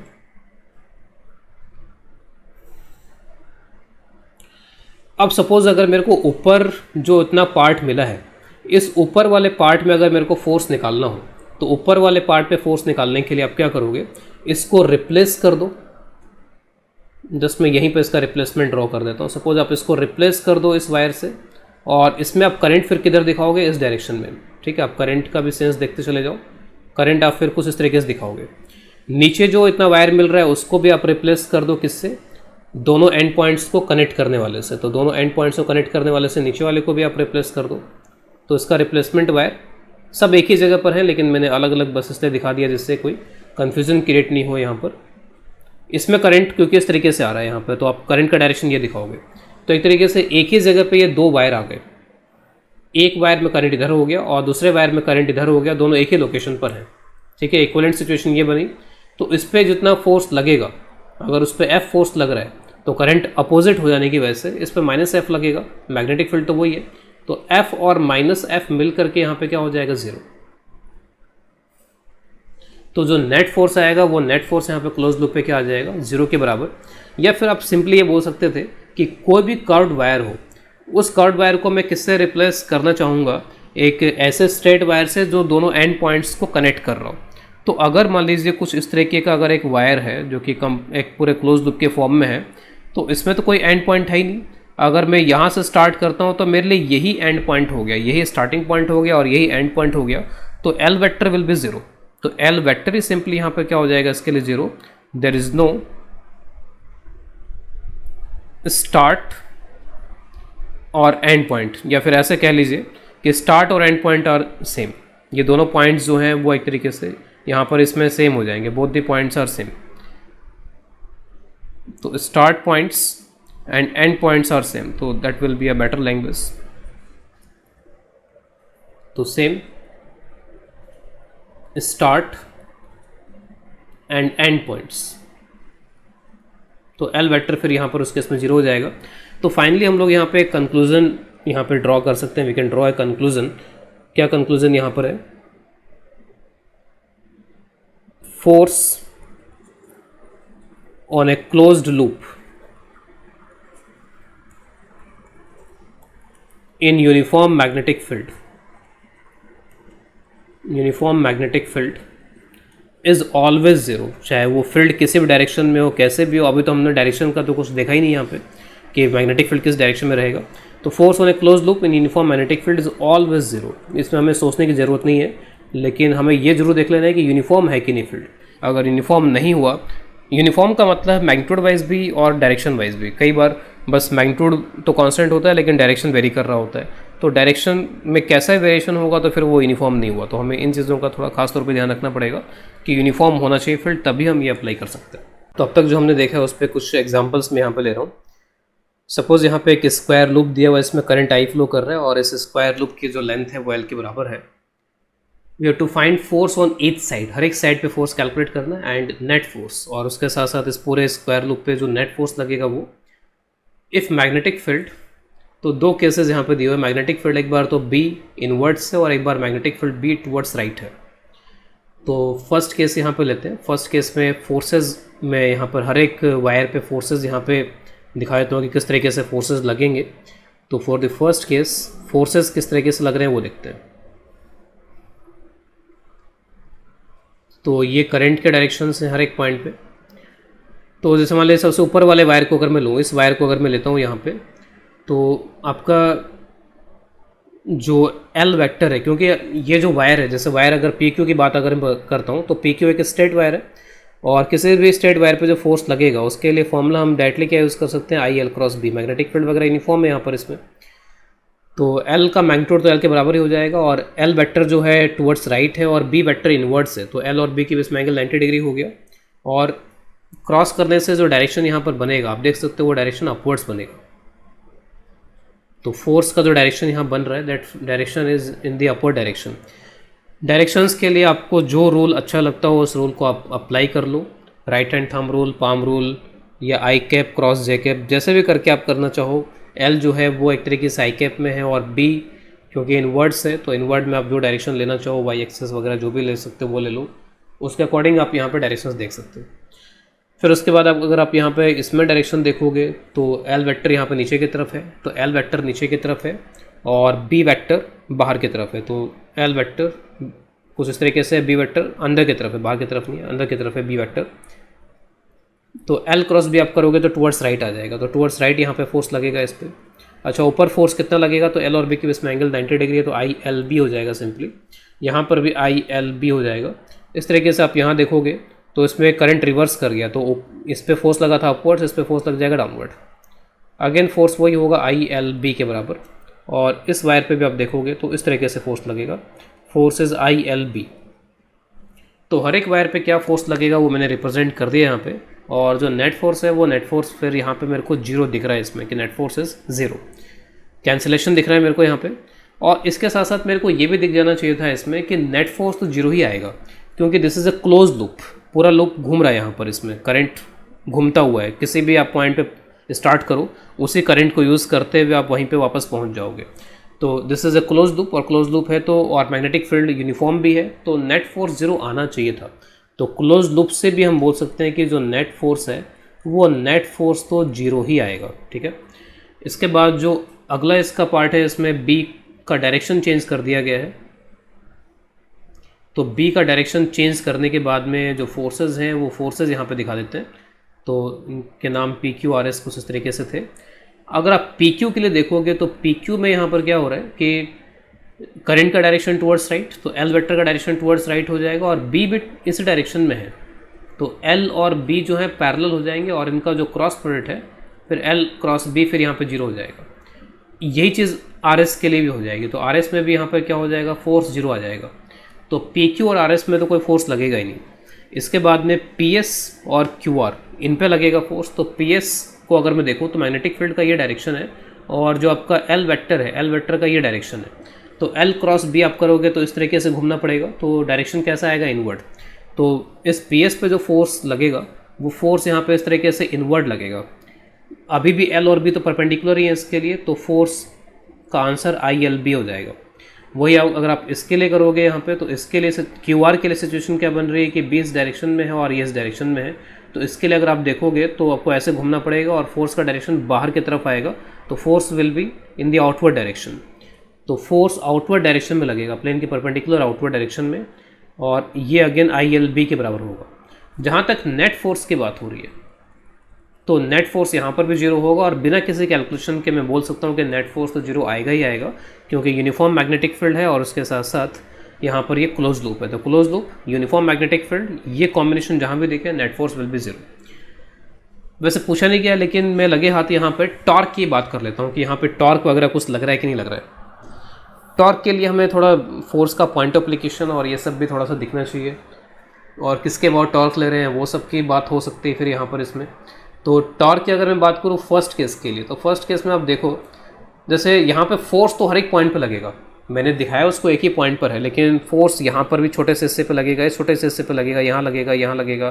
तो छोटे छोटे पार्ट्स हैं, हर जगह पे फोर्स लगेगा यहाँ पर इसमें, और फोर्स हर जगह लगेगा लेकिन यूनिफॉर्म तरीके से डिस्ट्रीब्यूटेड होगा। यहाँ पर अगर आप वही लेंथ लेते हो, वही लेंथ यहाँ पे लेते हो, वही लेंथ यहाँ पे लेते हो, इन सभी लेंथ पे आप देखोगे उतना ही फोर्स लगेगा। तो जब फोर्स पूरी लेंथ पे यूनिफॉर्मली डिस्ट्रीब्यूटेड हो तो आप नेट फोर्स को पास करा सकते हो मिड पॉइंट से। ठीक है, इसी तरीके से मिड पॉइंट से पास कर जाएगा, या जो भी सेंटर है वहाँ से पास कर जाएगा, यहाँ पे भी वही होगा, यहाँ पे भी वही होगा। और आप इनको जब बैकवर्ड यहाँ पर एक्सटेंड करोगे तो सभी आपको सेंटर से ही पास होते हुए दिखाई देंगे, सभी एक ही पॉइंट से पास होते हुए दिखाई देंगे। तो सभी एक ही पॉइंट से पास हो रहे हैं, तो इसका मतलब यहाँ पर ये हो गया कि net torque will be zero, इसमें किसी तरीके का टॉर्क यहाँ पर नहीं आने वाला है। या फिर ये फोर्स कपल है तो सही, जैसे ये और ये इक्वल एंड अपोजिट फोर्सेज हैं लेकिन एक ही लाइन ऑफ एक्शन है, तो फोर्स कपल बने लेकिन उनके लाइन ऑफ एक्शन एक ही हो तो फिर नेट टॉर्क फिर जीरो रहेगा हमेशा किसी भी एक्सेस किसी पॉइंट के अबाउट। जैसे मान लीजिए यहाँ पर अगर ये एक फोर्स इस तरीके से और एक फोर्स इस तरीके से, तो फोर्स कपल यानी कि इक्वल एंड अपोजिट फोर्सेस, और दोनों के लाइन ऑफ एक्शन के बीच में दोनों लाइन ऑफ एक्शन पैरेलल होनी चाहिए। ऑब्वियस है कि इक्वल एंड अपोजिट बोल रहे हैं तो पैरेलल लाइन ऑफ एक्शंस होंगी, और इनके बीच में अगर गैप एल के बराबर है तो जो टॉर्क है वो एफ एल हो जाता है। लेकिन अगर एल ही ज़ीरो हो गया, दोनों के बीच में कोई गैप रहा ही नहीं, एक ऐसे लग रहा है और एक उसी लाइन पे ऐसे लग रहा है, तो फिर इनका जो टॉर्क होगा फिर वो हमेशा जीरो रहेगा, वो किसी भी एक्सिस पॉइंट पे डिपेंड नहीं करेगा। तो एल जीरो हो गया तो फोर्स यहाँ जीरो हो गया, टॉर्क जीरो हो गया। अगर मैं इसकी बात करूँ यहाँ पे सेकेंड वाले एग्जाम्पल की अगर मैं बात करूँ यहाँ पे, तो इस एग्जाम्पल में फोर्स को एक बार मैं वापस से यहाँ पर दिखाना चाहूँगा इसमें। तो फोर्स इस पर भी डिस्ट्रीब्यूटेड ही लग रहा है, हर एक पॉइंट पे लगेगा फोर्स। आप चाहो तो इसको इसके मिड पॉइंट पे, नेट फोर्स को मिड पॉइंट पे दिखा सकते हो। तो आई एल भी लग रहा है और इक्वल एंड अपोजिट लग रहा है। अगर आप इसको इस तरीके से दिखाना चाहो तो ऐसे भी दिखा सकते हो, थोड़ा सा 3D में व्यू यहाँ पर लेते हुए। तो इन पे जो फोर्स लग रहा है, इन पे फोर्स लग रहा है यहाँ पर ऐसे अंदर की तरफ, और इन पे जो फोर्स लग रहा है ऐसे बाहर की तरफ लग रहा है। तो फोर्सेस जो हैं वो कुछ इस तरीके से लग रहे हैं, और आप देखोगे कि ये जो फोर्सेस लग रहे हैं वो इस पार्ट को इनवर्ड मूव कराना चाह रहे हैं, और ये जो फोर्सेस लग रहे हैं वो इस पार्ट को आउटवर्ड मूव कराना चाह रहे हैं। तो इट विल रोटेट कर जाएगा, और इस तरीके से रोटेट करेगा कि ये वाला पार्ट अंदर जाने लगेगा और ये वाला पार्ट बाहर आने लगेगा। तो it will rotate like this. तो इस तरीके से यहाँ पे इसका रोटेशन स्टार्ट हो जाएगा। ऊपर से अगर मैं देखूँगा, मान लीजिए मैं सिर्फ ऊपर से अगर देख रहा हूँ, यहाँ से अगर मैं इसको देख रहा हूँ, तो यहाँ से जब मैं देखूँगा तो सिर्फ एक ही लाइन मेरे को दिखाई देगी, और ये जो लाइन है वो लाइन फिर मेरे को इस तरीके से रोटेट होते हुए दिखाई देगी। ये वाला पार्ट जो है वो अंदर की तरफ मूव कर रहा होगा और ये वाला पार्ट बाहर की तरफ आ रहा होगा। टॉर्क कितना लगेगा? तो अगेन फोर्स कपल्स बन रहे हैं यहाँ पे। तो फोर्स कपल्स अगर बन रहे हैं इसमें तो सिंपली आई एल बी, ठीक है, ये कोई एक फोर्स हो गया, और दोनों फोर्स के बीच में जो गैप है वो गैप यहाँ पे कितना हो जाएगा? एल के बराबर। तो दिस इज एल। तो आंसर यहाँ पे क्या बन जाएगा? I L square B. आगे चल के हम देखेंगे कि ये जो टॉर्क है हम उसके लिए डायरेक्ट फॉर्मूला देखने वाले हैं। उस डायरेक्ट फॉर्मूले से इसको वी कैन फाइंड डायरेक्टली इसको फाइंड आउट किया जा सकता है। तो वो फॉर्मूला देखने के बाद में आपको ये सब इतना करने की जरूरत नहीं पड़ेगी कि फोर्स देखा फिर फोर्स का लाइन ऑफ एक्शन और ये सब वो करने की जरूरत नहीं पड़ेगी। तो उस फोर्स को भी हम देखेंगे, लेकिन वो लेटर स्टेज पे आएगा। हमको इस तरीके से भी कैलकुलेट करना आना चाहिए कि फोर्स कैसे लग रहा है, वो किस तरीके से रोटेट कर रहा है, वो सब भी देखना आना चाहिए। इसके बाद में नेक्स्ट क्वेश्चन ले रहे हैं। तो नेक्स्ट क्वेश्चन में यहाँ पे थोड़ी डिफरेंट सिचुएशन है। करंट जो है वो इस स्क्वायर फ्रेम में, ये स्क्वायर वायर फ्रेम है। अब मैं इसको लूप नहीं बोल रहा हूँ इसमें। तो यहाँ पर यहाँ से एंटर कर रहा है और यहाँ से करंट बाहर निकल जा रहा है। तो करंट फिर किस तरीके से जा रहा होगा? तो यहाँ पर जो करंट है उसका कुछ हिस्सा फिर ऐसे निकल गया और कुछ हिस्सा फिर ऐसे निकल गया होगा। तो क्योंकि पूरा एक क्लोज लूप नहीं बन रहा है इस तरीके से, पूरा ऐसा क्लोज नहीं हो रहा है, करंट यहाँ पे ऐसा उल्टा है, तो उस केस में इसको आप क्लोज लूप नहीं बोल सकते हो। क्योंकि बहुत से स्टूडेंट्स क्या मिस्टेक करते हैं कि इसको क्लोज लूप मान लेते हैं और फिर वो नेट फोर्स को डायरेक्टली जीरो बोल देते हैं। तो यहाँ पे नेट फोर्स आ सकता है, क्योंकि इस केस में this is not the close loop यहाँ पर नहीं है। तो अगेन हम यहाँ पे क्या करेंगे, हर एक जो यहाँ पे वायर है, साइड है, सब पे हम फोर्सेस निकालेंगे, लेकिन उसके लिए हमको पता होना चाहिए कि करंट कैसे डिवाइड हुआ है। क्योंकि यहाँ से एंट्री तो आई की हुई है, लेकिन वो आई का कितना हिस्सा इधर गया है और कितना हिस्सा इधर गया है वो हमको पता होना चाहिए यहाँ पर इसमें। और हम यहाँ पे मान के चलेंगे कि वायर की प्रॉपर्टीज़ यहाँ पे यूनिफॉर्म तरीके की हैं। फिर आपको रेजिस्टेंस वगैरह यहाँ पे आप ले लो इसका, कि सपोज़ हर एक जो साइड है उसका रेजिस्टेंस आर है, क्योंकि स्क्वायर है, लेंथ वगैरह सब बराबर है। बाकी एरिया वगैरह जो भी इसका क्रॉस सेक्शन का होगा उसको भी हम बराबर ही मान के चलेंगे, क्योंकि और कोई इन्फॉर्मेशन एक्स्ट्रा नहीं है, तो वी शुड कंसिडर इक्वल। आप इसको कुछ इस तरीके से मान सकते हो कि 3R रेजिस्टेंस यहाँ पर है, क्योंकि ये तीनों तो एक तरीके से सीरीज में हो जाएंगे ऊपर वाले, और फिर ये R रेजिस्टेंस हो गया। आई करंट यहाँ पे एंटर कर रहा था, तो जो करंट है वो रेजिस्टेंस के इन्वर्स रेशो में डिवाइड हो जाएगा, 1/3:1, यानी कि 1:3 में करंट को आपको डिवाइड करना पड़ेगा। तो करंट की जो वैल्यू है वो कितनी जाएगी यहाँ पे? तो 1 वाले का मतलब है I/4 और 3 वाले का मतलब 3I/4। तो करंट इस तरीके से जाना चाहिए। तो करंट हमने डिसाइड कर लिया कि करंट किस तरीके से यहाँ पर डिस्ट्रीब्यूट हो रहा है। तो ये पहला स्टेप है इस तरीके के क्वेश्चन में। तो दिस इज़ नाउ I/4, ये सभी करंट I/4 होंगे और ये अकेला 3I/4 होगा। ठीक है, तो इस तरीके से करंट डिवाइड हो रहा है यहाँ पे। अब एक बार करंट पता चल गया तो बाकी फोर्सेस पता करना कोई बड़ी बात यहाँ पे है नहीं इसमें। तो सभी जो वायर्स हैं, सभी वायर्स पे बस आप फोर्सेस का डायरेक्शन और ये सब देख लो इसमें। तो फोर्सेस का मैं डायरेक्शन हर एक वायर पे यहाँ पे रिप्रेजेंट कर देता हूँ। तो सबसे ऊपर वाला तो L×B आप करो तो उससे फोर्स का डायरेक्शन आपको ये मिल जाएगा। इस पर आपको फोर्स का डायरेक्शन ये मिल जाएगा, इस पर फोर्स का डायरेक्शन ये मिल जाएगा, और ये वाला तो ऊपर वाले के जैसा ही है, तो फोर्स का डायरेक्शन फिर आपको ये मिलेगा। फोर्सेस की वैल्यू क्या क्या मिलेगी, तो फोर्सेस की जो वैल्यू मिलेगी दैट वैल्यू विल बी यहाँ पे I/4 LB, यहाँ पे वही मिलेगा I/4 LB। यहाँ पे लेकिन मिलेगा जो फोर्स होगा वो 3I/4 LB के बराबर होगा यहाँ पर, और यहाँ पे जो फोर्स होगा वो I/4 LB के बराबर होगा। अब देखो लेफ्ट राइट में ये जो फोर्सेस लग रहे हैं, ये वाले फोर्सेस, ये फोर्स और ये फोर्स आपस में कैंसिल हो जाएंगे और ये दोनों फोर्स एडअप हो जाएंगे, और जो नेट आंसर मिलेगा मुझे यहाँ पे वो हो जाएगा I/4 LB plus 3I/4 LB। इनको आप ऐड कर लो तो इट विल गिव ILB। तो ILB का नेट फोर्स लग रहा है डायरेक्शन अपवर्ड्स, यहाँ पर डायग्राम के अकॉर्डिंग इस तरीके से आ रही है। इसमें नेट फोर्स को कैलकुलेट करने का तरीका एक ये भी था कि आप इस वायर फ्रेम को दो पार्ट में डिवाइड कर लो, ये वायर फ्रेम और प्लस ये, ठीक है। तो आप इस तरीके से इसको डिवाइड कर सकते हो। ये तो स्ट्रेट वायर हो गया, और ये जो वायर है यहाँ पर, कोई भी कर्व्ड वायर एक ऐसा वायर होता है, उसको आप इनिशियल और फाइनल पॉइंट को ज्वाइन करके यहाँ पर आप उसके इक्वेट कर सकते हो। तो ये S और R के बीच में यहाँ पर आप इसको ऐसे कनेक्ट कर सकते हो, और करंट का डायरेक्शन इसमें, जो इसमें करंट का डायरेक्शन उसके अकॉर्डिंग हो जाएगा। यहाँ से यहाँ जा रहा है तो इसमें भी यहाँ से यहाँ जाना चाहिए, तो ये भी L लेंथ का वायर हो जाएगा। और करंट इसमें कितना होगा, तो इसमें कितना करंट था I/4, तो इसमें भी I/4 हो जाएगा। इसमें कितना करंट था 3I/4। तो फोर्सेज अगेन आप देख सकते हो, एक इसमें फोर्स देख लो, एक इसमें फोर्स देख लो। तो इसमें फोर्स जो होगा वो I/4 LB हो जाएगा, और इसमें जो फोर्स है वो 3I/4 LB हो जाएगा। दोनों को आप ऐड करोगे तो अगेन वही आंसर मिल जाएगा ILB अपवर्ड्स। इसके बाद नेक्स्ट क्वेश्चन ले रहे हैं। सपोज इंक्लाइंड प्लेन पे ये एक वायर है जिसकी लेंथ L है, और इसको एक वर्टिकल मैग्नेटिक फील्ड में रखा हुआ है। इंक्लाइंड प्लेन का जो एंगल है वो थीटा है, और इंक्लाइंड प्लेन पे कोई फ्रिक्शन यहाँ पे नहीं है। हमें इसमें करंट की वैल्यू पता करनी है, और करंट का डायरेक्शन और मैग्नीट्यूड दोनों, जिससे कि वायर इक्विलिब्रियम में रहे, वायर स्लाइड नहीं करे, वायर वहीं के वहीं रहे इक्विलिब्रियम में, नेट फोर्स उस पर जीरो रहे, अलोंग द इंक्लाइन मूव नहीं करे वो। तो इसका एक डायग्राम आप इस तरीके से भी हम बना सकते हो, जिसमें थोड़ा सिचुएशन को विजुलाइज करना ज़्यादा ईजी हो जाता है हमारे लिए। यहाँ पे जो एक 2D टाइप का डायग्राम होगा, यहाँ पे थोड़ा 3D से हम बच जाएंगे इसमें। तो this is the wire here, उसको थोड़ा सा मैंने इस तरीके से यहाँ पे रिप्रेजेंट कर दिया है। जो मैग्नेटिक फील्ड है, magnetic field is vertically upward like this. इस मैग्नेटिक फील्ड के भी ऐसा करते हैं कि हम दो कंपोनेंट्स कर लेते हैं। इसके दो कंपोनेंट, एक तो हो जाएगा मैग्नेटिक फील्ड का component perpendicular to the incline plane, और एक मैग्नेटिक फील्ड का कंपोनेंट यहाँ पे हो जाएगा अलोंग द इंक्लाइन प्लेन, इस तरीके से। तो मैग्नेटिक फील्ड के यहाँ पे दो कंपोनेंट्स क्रिएट कर लिए गए हैं। क्या क्या कंपोनेंट आएंगे, तो this component will be B cos theta and this component will be B sin theta. अब मुझे अल्टीमेटली क्या चाहिए, मेरा जो एम है वो यही होना चाहिए कि सपोज अगर यहाँ पर ये पार्टिकल रखा हुआ है, तो अलोंग द इंक्लाइन तो एक mg sin थीटा यहाँ पे जो इसको स्लाइड कराएगा, और मैग्नेटिक फील्ड की वजह से जो भी फोर्स लगे वो इधर लगे, अलोंग द इंक्लाइन ऊपर की वजह से ऊपर की तरफ मैग्नेटिक फील्ड का फोर्स लगे। तो मैग्नेटिक फील्ड के दो कंपोनेंट हमने यहाँ पे कर लिए, तो उससे हमको फ़ायदा ये होगा कि एक कंपोनेंट तो परपेंडिकुलर टू द इंक्लाइन है, और दूसरा कंपोनेंट यहाँ पर पैरेलल टू द इंक्लाइन है। तो ऑब्वियस है कि जो component parallel to the incline है उसके वजह से कोई भी force parallel to the incline तो नहीं लगेगा। जो component perpendicular to the incline है उसके वजह से फोर्स जो है वो पैरेलल टू द इंक्लाइन लग सकता है।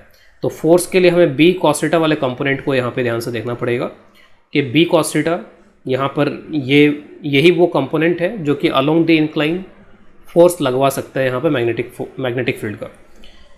अब उसके बाद में जो इसमें करंट है, उस करंट के दो ही डायरेक्शन पॉसिबल है, या तो वो करंट लेट्स से इस तरीके से इनवर्ड डायरेक्शन में होगा, या फिर वो इस डायरेक्शन में होगा।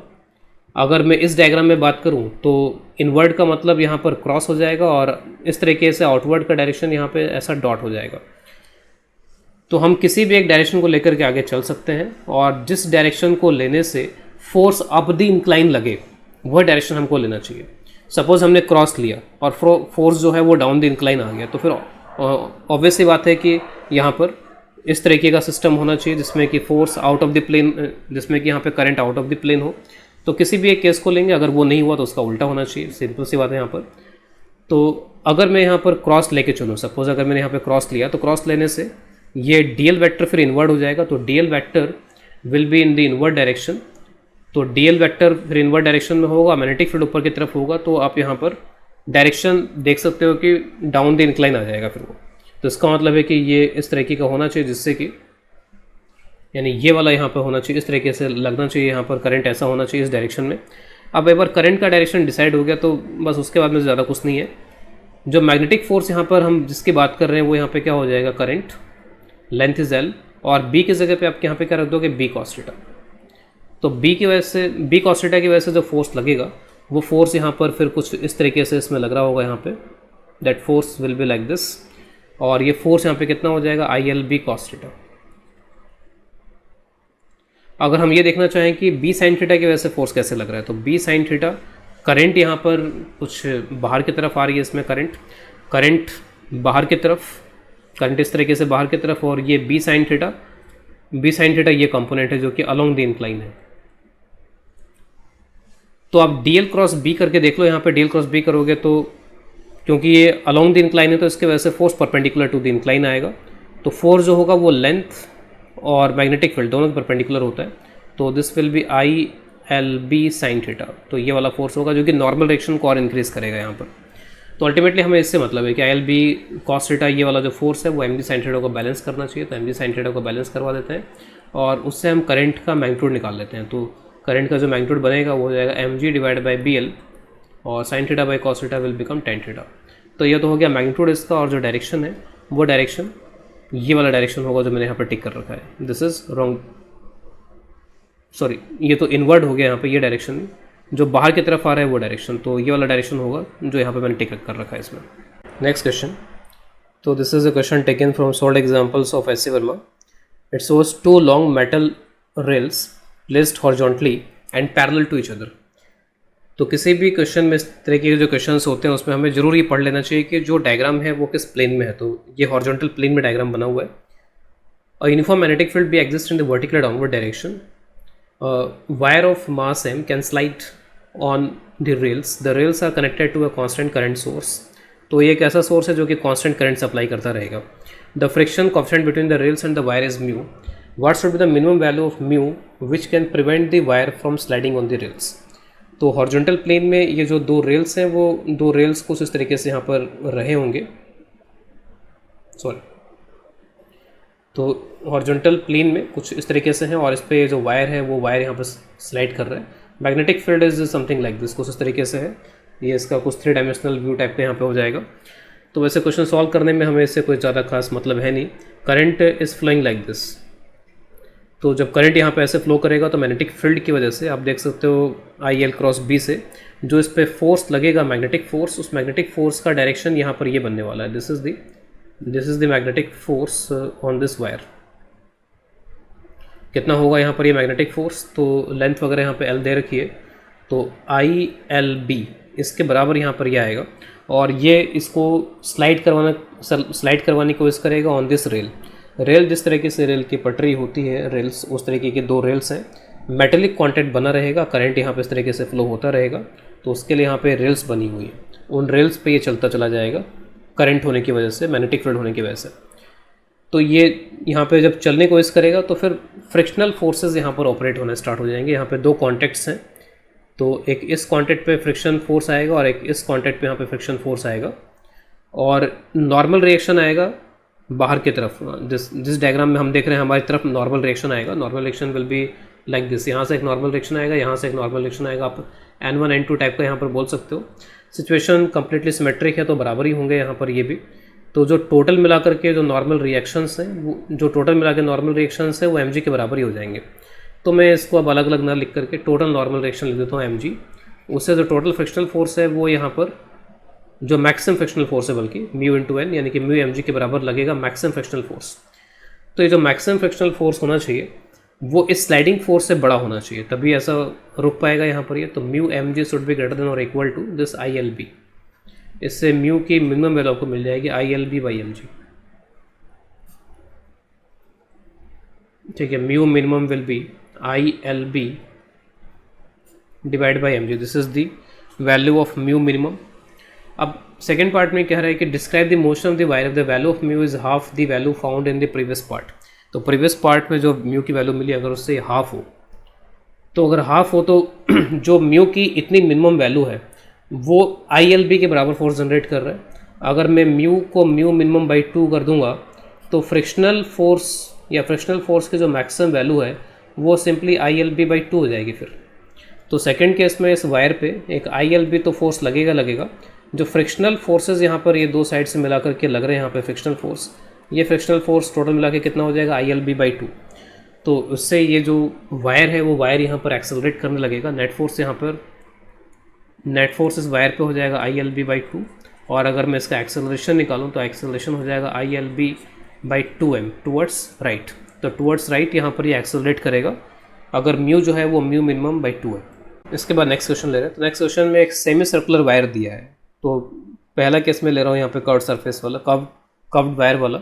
तो find force and torque about centre on a semi circular wire of radius r if magnetic field is B inverse and B along the x axis या फिर हॉरिजॉन्टल, जो भी आप कह सकते हैं इसको।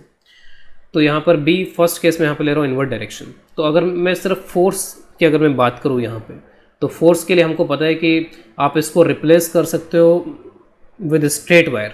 तो आप इसको रिप्लेस कर सकते हो विद दिस स्ट्रेट वायर, और ये जो स्ट्रेट वायर है इस स्ट्रेट वायर में वही करंट फ्लो होगा, लेकिन इसकी जो लेंथ है वो कितने हो जाएगी फिर यहाँ पे 2r। तो आप सिंपली फोर्स की जहाँ तक कैलकुलेशन की बात है, आप सिंपली बस यहाँ पर ये B इनवर्स है और ये करंट है। करंट की वजह से जो फोर्स लगेगा, हमने पहले भी इस तरीके का वायर देख रखा है। तो force is equal to ILB, L और B परपेंडिकुलर हैं तो I2R इंटू B हो जाएगा। लेकिन हमें एक्चुअल वायर पे फोर्स कैलकुलेट करना आना चाहिए। हमें ये तो कैलकुलेट करना आ गया कि हम इसको रिप्लेस करके कर सकते हैं, विदाउट रिप्लेसमेंट भी हमें करना आना चाहिए, क्योंकि कई बार हमें ज़रूरत पड़ सकती है उसकी, अगर नॉन यूनिफॉर्म मैग्नेटिक फील्ड वगैरह हो तो एक बार वहाँ से देख लेते हैं कैसे करेंगे। तो मैग्नेटिक फील्ड यहाँ पर इनवर्ड है, मुझे छोटे छोटे इसके टुकड़े करने पड़ेंगे। तो छोटे छोटे अगर मैं यहाँ पे इसके टुकड़े करूँ, जैसे मान लीजिए कि मैं एक छोटा सा पार्ट यहाँ पर अगर ले लूँ, यहाँ पर DL पार्ट, तो इसका जो DL वेक्टर है वो ये होगा, this is the DL vector. Magnetic field यहाँ पर इस तरीके से इनवर्ड यहाँ पे लग रहा है मैग्नेटिक फील्ड। तो अगर आप DL क्रॉस B करोगे यहाँ पे, तो DL क्रॉस B आप देखोगे जो डायरेक्शन बनेगी वो डायरेक्शन यहाँ पे कुछ इस तरीके की बनेगी फोर्स की। ये रेडियल फोर्स लगेगा आउटवर्ड डायरेक्शन में। तो इस पर्टिकुलर एलिमेंट पे जो DF का डायरेक्शन होगा वो DF यहाँ पे कुछ इस तरीके से आएगा। आप किसी भी एलिमेंट पे देख लो इस तरीके के, आप कई सारे एलिमेंट्स इसमें ले सकते हो, वो एलिमेंट्स लेकर के आप यहाँ पे DF का डायरेक्शन यहाँ पे लगातार देखते चले जा सकते हो। तो मैं इसका डायरेक्शन यहाँ पर अगर आप देखोगे तो यहाँ पर जो DF होगा वो अगेन इस तरीके से रेडियल हो जाएगा, क्योंकि DL वेक्टर तो टेंजेंशियल है, टेंजेंशियल के परपेंडिकुलर रेडियल वेक्टर आएगा, तो DF कुछ इस तरीके से आ जाएगा। ये सभी जो DF हैं अगर वो इस तरीके से लगातार आते जा रहे हैं, जो DF अगर इस तरीके से आ रहे हैं यहाँ पे, तो इन सभी DF का आप देख सकते हो, ये फील कर सकते हो कि जो रिजल्टेंट है वो अपवर्ड्स बनेगा, जैसे हमारे ओरिजिनल जो इसमें जो हमने कैलकुलेशन करी उसमें भी आया है। अगर मुझे यहाँ से नेट फोर्स निकालना पड़े तो किस तरीके से कैलकुलेट करेंगे, तो लेटेस्ट में एक अनदर डायग्राम, एक डायग्राम यहाँ बना करके इसमें हमें एलिमेंट सेलेक्ट करने होंगे। तो सपोज़ यहाँ से थीटा और ये d थीटा ये एलिमेंट ले लिया, इस पर जो DF फोर्स हमने देख लिया किस डायरेक्शन में है, यहाँ पर DL और B आपस में परपेंडिकुलर है। तो DF अगर मैं यहाँ पर लिखूँगा तो DF यहाँ पर सिंपली I, DL की जगह पे आप R d थीटा लिख सकते हो, इंटू B कर सकते हैं। DL यहाँ पर ये हो गया DL, और DL और B आपस में परपेंडिकुलर हैं तो क्रॉस का चक्कर वगैरह सब हट गया यहाँ पे। लेकिन DF को आप डायरेक्टली इंटीग्रेट नहीं कर सकते। DF के किस कंपोनेंट को आप इंटीग्रेट करोगे, तो इधर से जो थीटा बन रहा है यहाँ से 90 माइनस थीटा बनेगा ऊपर, तो DF साइन थीटा हो जाएगा। तो DF साइन थीटा को आपको इंटीग्रेट करना होगा। तो नेट फोर्स निकालने के लिए ये IRB ये सब तो बाहर आ जाएंगे, साइन थीटा d थीटा बन जाएगा फिर यहाँ पे, और लिमिट आप लगा लो 0 से लेकर के पाई, 0 से पाई इसको ऐसे यहाँ तक घुमाना पड़ेगा। साइन थीटा का इंटीग्रेशन हो जाएगा माइनस कॉस थीटा, और जब आप लिमिट रखोगे तो 2 आ जाएगा, तो 2 IRB। तो इस तरीके से फोर्स कैलकुलेट कर सकते हैं। और ऑब्वियस है कि ये मेथड थोड़ा सा लेंदी है, अगर हमें सिर्फ फोर्स से मतलब है, ज़्यादा कुछ मतलब नहीं है इससे, तो फटाफट हम बस उसको रिप्लेस कर लेंगे, रिप्लेस करके फोर्स निकाल लेंगे बहुत आसानी से, we can find the force. तो ये फोर्स की कैलकुलेशन हो गई इसमें। यहाँ पे अगर आप टॉर्क की बात करो तो आप देखोगे, आप अगर फोर्स को छोटे छोटे पार्ट में डिवाइड करके देख रहे हो तो सभी फोर्सेज जो हैं वो सेंटर से ही पास कर रहे हैं। तो अगर सही फोर्सेज सेंटर से पास कर रहे हैं तो ऑब्वियस है कि जो टॉर्क आएगा इस पार्ट के लिए, that torque is obviously zero, torque यहाँ पर नहीं आएगा। फिर इसके बाद में सेकेंड पार्ट पे आते हैं। तो सेकेंड पार्ट पे आप देखो, आप इससे रिप्लेस करोगे और आपका जो मैग्नेटिक फील्ड है वो भी इसी डायरेक्शन में है, तो एल और बी फिर यहाँ पर पैरेलल हो जाएंगे, L and B will be parallel. तो एल और बी पैरेलल हैं तो फिर फोर्स यहाँ पे क्या आ जाएगा, ज़ीरो, कोई भी फोर्स यहाँ पर आएगा नहीं। लेकिन अगर मैं इंटरेस्टेड हूँ कि छोटे छोटे पार्ट पे किस तरीके से फोर्स लग रहा था उसको देखने में, और हमें इंटरेस्टेड होना चाहिए अगर इसको अच्छे तरीके से सीखना है हमको, तो यहाँ पर मैं फिर इस तरीके का डायग्राम बनाऊँगा फिर, और अगेन छोटे छोटे पार्ट इसके देखूँगा मैं यहाँ पे। तो जो छोटा सा पार्ट अगर मैं यहाँ कहीं लेता हूँ इस पर, तो ये इस छोटे से पार्ट में मान लीजिए कि ये इसका डी एल वेक्टर हो गया, ये बी वेक्टर हो गया, डी एल क्रॉस बी बहुत आसानी से दिख रहा है यहाँ पे कि इन्वर्ट्स हो जाएगा, तो D L cross B will be invert. तो इस पूरे हिस्से पे आप देखोगे इन्वर्ट फोर्स आएगा। इस तरीके से आप यहाँ पर इस छोटे से हिस्से में डी एल वेक्टर अगर लेते हो तो डी एल क्रॉस बी, अब यहाँ पर आप देखो डी एल क्रॉस बी, तो D L cross B outward आएगा फिर। तो इन पूरे हिस्से पे जो फोर्सेज हैं वो आउटवर्ड आएंगे, तो इनवर्ड और आउटवर्ड मिलाकर के बाइसिमेट्री कैंसिल हो जाएगा, और उससे हम बोल सकते हैं कि जो नेट फोर्स है वो जीरो आ जाएगा। लेकिन जब भी इस तरीके से इनवर्ड आउटवर्ड फोर्सेज सेपरेटेड होते हैं आपस में, उनके बीच में गैप होता है, तो वो घुमा देते हैं, टॉर्क लगा देते हैं। तो टॉर्क की जहाँ तक बात है वो टॉर्क यहाँ पे आएगा। फोर्स कपल्स का यहाँ पर बहुत सारे पेयर्स इस तरीके के फोर्स कपल्स के यहाँ पर बनते चले जाएंगे। लेकिन इससे पहले जो हमने स्क्वायर का किया था तो स्क्वायर का आसान था। यहाँ पर इसमें क्या होता जा रहा है, जैसे एक ये और ये आप लेते हो, सपोज़ ये एक फोर्स कपल ये दोनों मिलके बना रहे हैं, लेकिन इनके बीच में गैप यहाँ पर इतना है। फिर अगर आप इसको और सपोज इसको लेते हो तो इनके बीच में गैप इतना है, तो गैप लगातार चेंज हो रहा है। तो हमें करना ये होगा कि किसी एलिमेंट को सेलेक्ट करके उसका टॉर्क निकाल करके फिर टोटल टॉर्क के लिए वी हैव टू इंटीग्रेट, कुछ इंटीग्रेशन जाना पड़ेगा, तब जाके हम इसका टॉर्क फिलहाल अभी कैलकुलेट कर पाएंगे जितना हमने पढ़ा हुआ इसके अकॉर्डिंग। तो टॉर्क की कैलकुलेशन अब मैं यहाँ पर परफॉर्म कर रहा हूँ आगे इसमें बाय टेकिंग सम एलिमेंट्स, और एक एलिमेंट में यहाँ पर चूज़ कर लेता हूँ। लेट अस टेक एलिमेंट जो कि सिमेट्रिक होगा, तभी हम यहाँ पे फोर्स कपल बना पाएंगे उससे। तो सपोज़ जो एलिमेंट मैं यहाँ पे ले रहा हूँ वो एलिमेंट इस लाइन पे दोनों साइड में लाई कर रहा है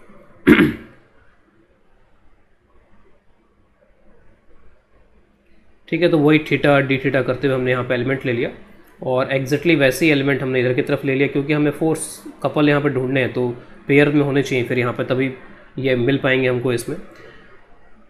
ये जो एलिमेंट लिया यहाँ पे इसका ये डी एल वैक्टर है, D L magnitude wise R D theta के बराबर हो जाएगा, ऑब्वियसली बात है। तो D L is equal to R D theta, magnetic field will be in this direction. तो जो डी एफ वैक्टर होगा वो डी एफ वैक्टर यहाँ पे आउटवर्ड डायरेक्शन में लगेगा, तो D F will be in the outward direction. तो डी एफ यहाँ पे कितना होगा, डी एफ विल बी, तो डी एल और बी के बीच में यहाँ पे 90 डिग्री नहीं है, डी एल और बी के बीच में यहाँ पर एंगल कितना बनेगा, तो दिस एंगल इज थीटा, ये एंगल यहाँ पे बन जाएगा 90 माइनस थीटा। तो आई डी एल है R D theta, I D l B sine of 90 minus theta, sine of 90 minus theta is cos theta, तो I B R cos theta d theta. अब ये जो डी एफ है उसका यहाँ पे जो पेयर है वो इसके साथ, इस डी एफ के साथ बनेगा। अब इन दोनों पेयर के बीच में गैप कितना है, तो what is the gap between them, तो आर, और यहाँ पर आप देख सकते हो कि ये जो डिस्टेंस है आर कॉस थीटा, तो उसी तरीके से ये भी आर कॉस थीटा, और ये डिस्टेंस भी आर कॉस थीटा, तो टोटल गैप जो है वो 2r कॉस थीटा हो जाएगा। तो 2r कॉस थीटा अगर गैप है तो डी एफ को you have two multiplied with 2r cos theta, क्योंकि फोर्स कपल का टॉर्क निकालने के लिए कोई एक फोर्स लेते हैं और दोनों फोर्सेस के बीच का जो गैप है उससे मल्टीप्लाई कर देते हैं। तो डी टाउ यहाँ पर आएगा पहले, तो D F multiplied by 2r cos theta. आपके पास में डी एफ का एक्सप्रेशन है तो उसमें आप यहाँ पर रख लो, तो ये बन जाएगा यहाँ पे आई बी आर स्क्वायर, 2 को मैं कॉस स्क्वायर थीटा के साथ रख रहा हूँ इंटीग्रेशन करने के पर्पज़ से। तो let us put the sign of integration here, 2 cos square theta, और लिमिट थीटा के कहाँ तक लगाएंगे यहाँ पे, तो अब के बार 0 से पाई नहीं होगा यहाँ पे। 0 से पाई क्यों नहीं होगा, क्योंकि जैसे जैसे आप इधर के एलिमेंट्स लेते जा रहे थे, जैसे जैसे आप इधर के एलिमेंट पिक करते जा रहे थे, तो इससे कॉरस्पॉन्डिंग इधर के ऑटोमेटिकली पिक होते चले जा रहे थे, क्योंकि फोर्स कपल तभी बन पाएगा। तो जो आप यहाँ से यहाँ तक पहुँचे तो आपने ऑटोमेटिकली इधर के भी एलिमेंट्स कवर कर लिए, दोनों का मिला करके टॉर्क होता है ये। तो आपको यहाँ से यहाँ तक जाने की ज़रूरत है, ऑटोमेटिकली ये भी कवर हो रहा है। तो 0 से π/2 विल बी द लिमिट, तो लिमिट विल बी 0 to π/2, इसका ध्यान रखेंगे इसमें। बस इसके बाद एक सिंपल सा इंटीग्रेशन है, नॉर्मल इंटीग्रेशन, ज़्यादा कुछ टफ नहीं होगा इंटीग्रेशन ये। आई बी आर स्क्वायर तो बाहर आ जाएगा, 2 cos स्क्वायर थीटा को you can write 1 + cos 2 theta for integration purpose, 0 to π/2 हो जाएगा फिर यहाँ पर ये। फिर I B R square 1 + cos 2 theta, तो थीटा प्लस साइन 2 θ/2, 0 to π/2। अगर आप π/2 रखोगे तो सिर्फ यहीं पर π/2 आएगा, ये 0 हो जाएगा। अगर आप 0 रखोगे तो ये भी 0 और ये भी 0 हो जाएगा, इधर वाला भी। तो फाइनली बस आपके पास जो आउटपुट मिलेगा पाई बाई 2 मिलेगा, थीटा को पाई बाई 2 रखने की वजह से। तो pi by 2 I B is R square. So this is the torque on this semi circular wire. Next question, तो नेक्स्ट क्वेश्चन में यहाँ पे एक स्क्वायर लूप टाइप का दिया हुआ है जो कि एक्स वाई प्लेन में किस तरीके से रखा है वो दिखाया गया यहाँ पे। Find force on each wire and net force if magnetic field varies. अब के बाद मैग्नेटिक फील्ड के वेरिएशन का केस मैंने यहाँ पर लिया इसमें, और एक्स कोऑर्डिनेट के साथ वेरी कर रहा है लेकिन डायरेक्शन इनवर्ड है, डायरेक्शन प्लेन के परपेंडिकुलर और इनवर्ड है यहाँ पर। इसमें डायरेक्शन यहाँ पर मैंने दिखा भी रखा है। तो जैसे जैसे आप एक्स में अपनी पोजीशन को चेंज करते जाओगे, जैसे जैसे आप एक्स में आगे बढ़ते जाओगे, वैसे वैसे मैग्नेटिक फील्ड चेंज होता चला जाएगा। तो मैं ऐसा करता हूँ कि यहाँ पर इस वायर के 4 टुकड़े कर लेता हूँ, P Q R S, 4 part में डिवाइड कर लेते हैं और सब में अलग अलग फोर्स देख लेते हैं। सिंपल सी बात बन जाएगी यहाँ पे। तो जो यहाँ पर पी एस वायर है, suppose this is P S, तो जो पी एस वायर है उस पी एस वायर पे हर जगह एक्स कोऑर्डिनेट वही आएगा। एक्स कोऑर्डिनेट कितना आएगा? 0। तो भले ही एक्स के साथ में ये वेरी कर रहा है लेकिन इस पूरे पी एस वायर पे हर जगह एक्स 0 है, तो इसके लिए तो मैग्नेटिक फील्ड वेरी किया ही नहीं, इसके लिए तो magnetic field simply B naught के बराबर ही हो गया। तो बस आई करंट है और एक तरीके से यूनिफॉर्म मैग्नेटिक फील्ड है इस वायर के लिए, क्योंकि इस वायर के सभी पॉइंट्स, इस वायर के जो भी हैं, जो भी स्मॉल स्मॉल लेंथ्स हैं, उन सभी स्मॉल लेंथ पे एक्स कोऑर्डिनेट 0 के बराबर है। तो जिस तरीके से आप कैलकुलेट करते हो यूनिफॉर्म मैग्नेटिक फील्ड में वैसे ही हो जाएगा, सिंपली ज़्यादा कुछ करने की जरूरत नहीं पड़ेगी इसमें। तो आई एल क्रॉस बी, तो आई एल क्रॉस बी करेंगे तो force will be like this. Perpendicular है तो सिंपली यहाँ पे आई एल बी नॉट हो जाएगा ये फोर्स। इसी तरीके से क्यू आर वायर है, दोनों बिल्कुल एक जैसे हैं, तो दोनों को एक साथ ही कवर कर लेते हैं। क्यू आर वायर, तो जो हमारा क्यू आर वायर है यहाँ पे, ये भी यहाँ पर एक्स के परपेंडिकुलर रखा हुआ है, तो इसलिए एक्स कोऑर्डिनेट हर जगह पे सेम है और इसके लिए कितना एक्स कोऑर्डिनेट हो जाएगा? एल के इक्वल, क्योंकि स्क्वायर के जो डायमेंशन है वो एल के बराबर दी हुई है। मैग्नेटिक फील्ड कितना हो जाएगा? तो B naught 1 plus X by L करोगे तो 1 आ जाएगा, वहाँ पर 2 बी नॉट हो गया। और करंट क्योंकि इस डायरेक्शन में है तो फोर्स रिवर्स हो जाएगा, इस डायरेक्शन में हो जाएगा। फोर्स विल बी 2 का फैक्टर आ जाएगा एक्स्ट्रा, तो 2 आई एल बी नॉट। तो हमने यहाँ और यहाँ के फोर्सेस पता कर लिए हैं। अब बाकी के 2 बचे हैं और वो 2 एक जैसे ही हैं, तो मैं किसी एक को यहाँ पे लेता हूँ। सपोज पी क्यू को यहाँ पे लेता हूँ, let us take P Q. तो जो पी क्यू वायर है उसको यहाँ ले लेते हैं। ये जो पी क्यू वायर है, तो इस पी क्यू वायर में आप जैसे जैसे वायर पे चलते जाओगे तो एक्स कोऑर्डिनेट चेंज होता जाएगा। तो ऑब्वियस है कि यहाँ पर अब की बार सीधे सीधे नहीं निकाल पाएंगे, तो we have to go in integration. तो इंटीग्रेशन में जाना पड़ेगा हमें यहाँ पर इसमें। और इंटीग्रेशन में जाने का तरीका पता ही है कि यहाँ पर एक छोटा एलिमेंट हमें यहाँ पे लेना पड़ेगा जिसको हम dx बोलेंगे, और सपोज ये x डिस्टेंस हो गया। इस dx पे जो फोर्स लगेगा वो फोर्स यहाँ पे कुछ इस तरीके से लगेगा। Force will be like this, क्योंकि करंट का जो डायरेक्शन है वो ये है, तो फोर्स आप निकालोगे तो इसको आप df बोल दोगे। Force is now df on this element. df की वैल्यू यहाँ पर क्या होगी? तो df विल बी, एल और बी तो परपेंडिकुलर हैं तो इसमें तो कोई खास बात ही नहीं है, तो एल और बी परपेंडिकुलर हैं तो आई एल, एल की जगह हो जाएगा dx, और किसी x के लोकेशन पे b कितना है? b not 1 plus X by L. क्या इसको डायरेक्टली इंटीग्रेट कर सकते हैं? तो डायरेक्टली इंटीग्रेट कर सकते हैं, क्योंकि जितने भी एलिमेंट हैं सब में करंट का वही डायरेक्शन, सब में वही फोर्स का डायरेक्शन, मैग्नेटिक फील्ड का डायरेक्शन, तो सब पे आप सीधे सीधे यहाँ पे सभी में फोर्स ऊपर की तरफ लगेगा, तो आप सीधा इंटीग्रेशन कर सकते हो, सभी मैग्नीट्यूड्स को ऐड कर सकते हो। एक्स के लिमिट 0 से लेकर के एल तक हो जाएगी। तो आई बी नॉट ये तो यहाँ पे निकल गया, और इंटीग्रेशन में ये x plus x square by 2l हो जाएगा। बहुत आसान सा इंटीग्रेशन है, लिमिट्स रखेंगे तो 3/2 आई बी नॉट एल हो जाएगा। फिर यहाँ पर ये फोर्स का डायरेक्शन अपवर्ड बनेगा। अगर मैं फोर्स का एक मैप यहाँ पर बनाऊँ कि फोर्स किस तरीके से इसके लेंथ के अलोंग वेरी किया है, तो अगर ये वायर था तो आप देखोगे कि जो फोर्स यहाँ पर वेरी कर रहा है वो इस तरीके से, यहाँ पे कम फोर्स लगेगा, मैग्नेटिक फील्ड कम है, थोड़ा सा आगे जाएंगे तो मैग्नेटिक फील्ड बढ़ गया, थोड़ा सा और आगे जाएंगे तो मैग्नेटिक फील्ड बढ़ गया यहाँ पे।